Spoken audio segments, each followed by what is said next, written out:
What's up, everyone? You guys ready for this one? I gotta be honest with you, I'm not.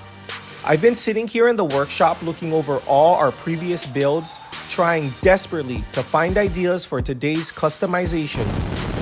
I really want to get this one right because I know how much you guys love Rainbow Friends, especially Orange.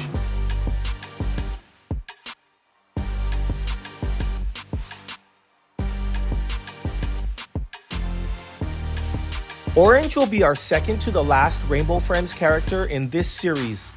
Next, I'll make Cyan, and after that, we'll have a full 8-warrior Rainbow Friends tournament. I'm thinking of redoing all of them as giants later. What do you guys think of that idea? Well, I still don't know what I'm doing for Orange, and the video already started, so let's get back to the workshop.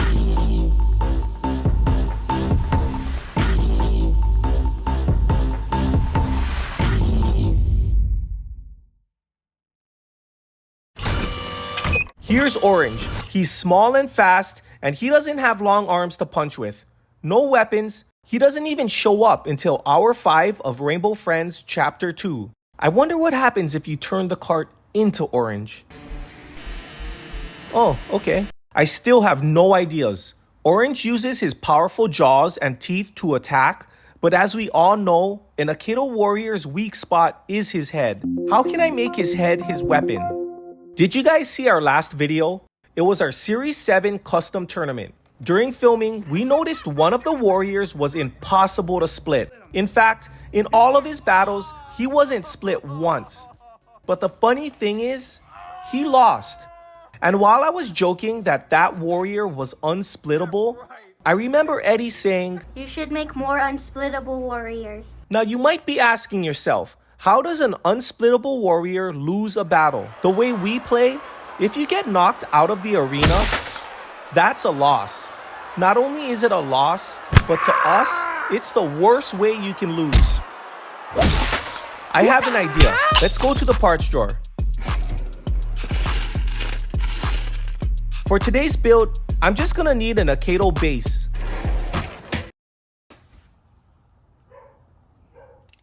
I'll put it on this controller so I don't forget to paint it like I did with Yellow's controller, and I gotta give Mocha a bone or she'll be barking through this whole episode.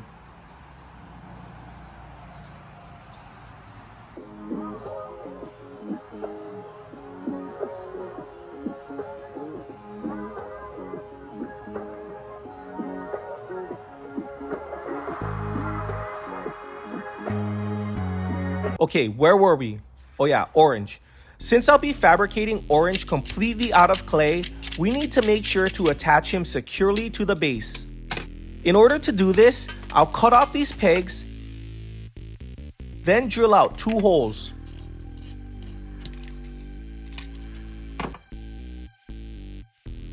Next, I'll cut a long piece of wire that I'll feed through the bottom of the base and secure it with super glue. The reason why the wire is so long is because in addition to connecting Orange to the base, it'll also serve as an armature for our figure and provide some much needed strength to Orange's head and jaws, which will be his primary weapon.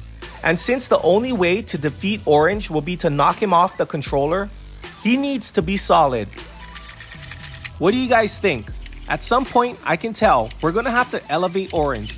But before we do that, let's bust out the gloves and epoxy clay. Make sure you mix the 2 parts together thoroughly.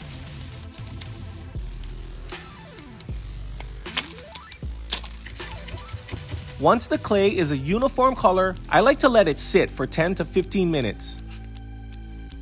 It's ready. Make sure you have the right clay sculpting tools, and don't forget to subscribe. A little anti-sticking solution for the tools is just water. I still have a lot to learn about epoxy clay, but so far, I really like it. If it weren't for the fact that you need to wear gloves, I'd give it a 10 out of 10.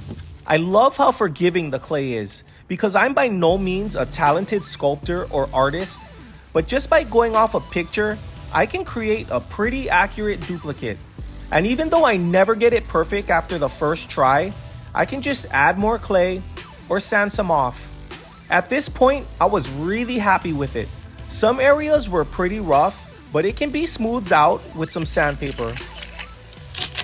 It seems like we only need to add one base plate to get him to the right height. I'm gonna fill in the bottom of his base with plastic, which will lock in the wire and also create more surface area for the glue to bond the two plates together. My fingers are starting to get really tired, so I decided to look around my garage to see if I had anything to clamp the two pieces together.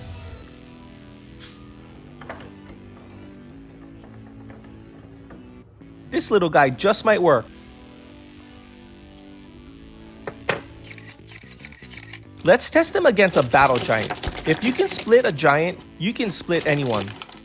Okay, it looks like orange will definitely split you. But is our unsplittable warrior too OP?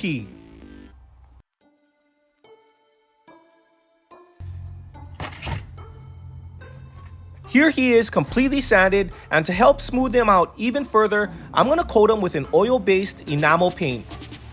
It goes on really thick and fills in all the imperfections. But be careful, because it can also fill in details that you want and worked so hard to create.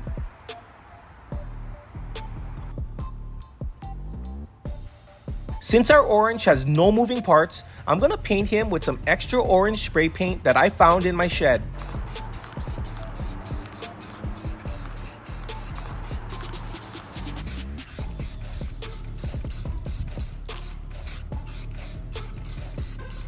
And now for the finishing touches.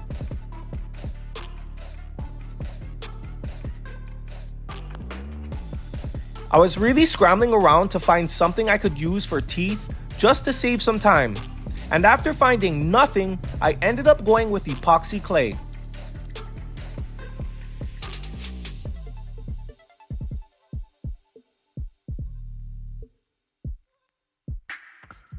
Making all the teeth took me about 2 hours, but I think it came out okay, and it really makes the whole figure come together.